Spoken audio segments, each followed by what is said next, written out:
And welcome to the Ruby Tuesday. My name's Ruben, and this is my review for Netflix's original documentary, Britney versus Spears. Let me know in the comments below, have you heard of this? Were you excited to watch it? And which is your favorite Britney song? I know there's quite a few to choose from.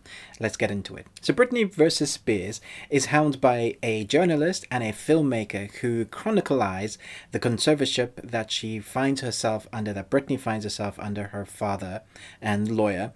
And basically it's a storytelling, but in a chronological order, kind of from the beginning of when that happened. And so we get to see exclusive documents and interviews spliced in together with the thoughts and the process coming from the filmmaker and journalist. I thought it was a good idea to have this from their perspective because it kind of places you in the story, seeing it unfold as they discuss it. They show images of what's going on, and then we get to hear some audio clips. We see video images, photographs, and interviews of people that have been exposed to that story. This is not an easy watch, and I don't mean that it's not a well put together documentary. It's just, it starts off depressing and sad, and then just continues to get darker and darker and darker, and it doesn't necessarily finish on a happy ending because this is real life. And so once you get to that ending, if you're hoping for a positive outcome, I'm not sure how you're going to feel. The fact of the matter is there's a huge gap in the law when it comes to the law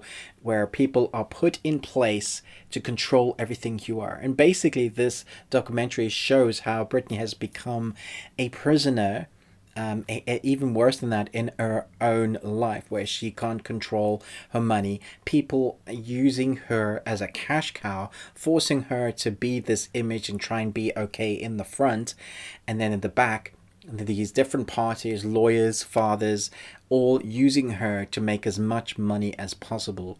And if you think that's overreacting, you just got to watch the documentary. As more comes to light, as the film continues to progress, you're like, I can't believe this hasn't been done. I don't understand how this is continuing to be a thing in real life, in the world that you live in. Somebody that seemingly is an artist that should be able to control their life somewhat, you inundate them with lawyers, and then you inundate them with complete control.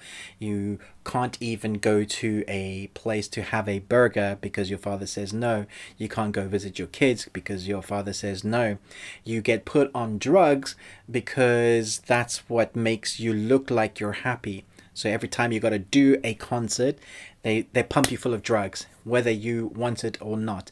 You think you're having the drugs that you normally have, but then they change it up.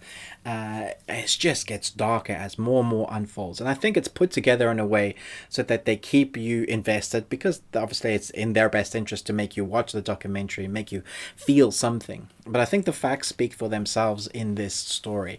So by the time you get to the end, whether you are a fan of Britney Spears' music or not, I think you'll be a fan of the person, and you'll be on her side, willing her to be free. Because in this day and age, for somebody that's so much in the limelight, it's crazy to think that they are basically living as a prisoner in their own life, to quite a dark extent, and those people that are her friends are affected quite dramatically as well. So from Christians, so-called Christian people using her, to lawyers that are meant to be on her side using her, to her own father using her.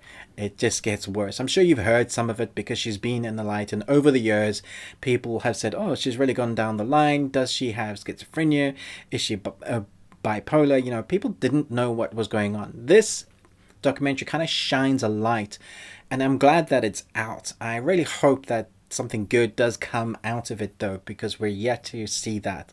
It would be great if we got to a place where the law is changed to protect this from happening again. Yeah, it's not a happy watch, and you may want to watch something else at the end to kind of lighten your spirit. At the end, there's a bunch of text explaining kind of what's happened in the courts, and it kind of goes by quite quickly.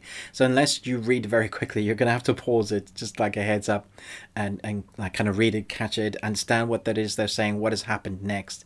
There's a lot of court cases, a lot of people not wanting to say anything, but you can glean from what they're not saying what has actually happened. There's a lot of people that have been interviewed with audio files and video files go on tape saying, I can't say anything because they're in fear. That is very evident, that the amount of fear, because they don't want these people coming after them. There's like little moments of light that you think Britney is going to get free in this. in her life, and then every time there is that, it's taken away from it. It's just like more depressing. You're like, oh my goodness. Very well put together, entertaining in the darkest way. I'm going to give this 4 out of 5 Nicolas Cages for the craziness. I think this is apt to have a Nicolas Cage rating system, especially for this. The craziness, the documentary being quite well put together itself in the storytelling of this life and its ongoing. So the way it leaves you is right because of what's happening now. But I'm glad it's out there, if that makes sense. Let me know your thoughts on this in the comments below. Thanks so much for watching, but most of all, until next time, remember, live long on Tuesday.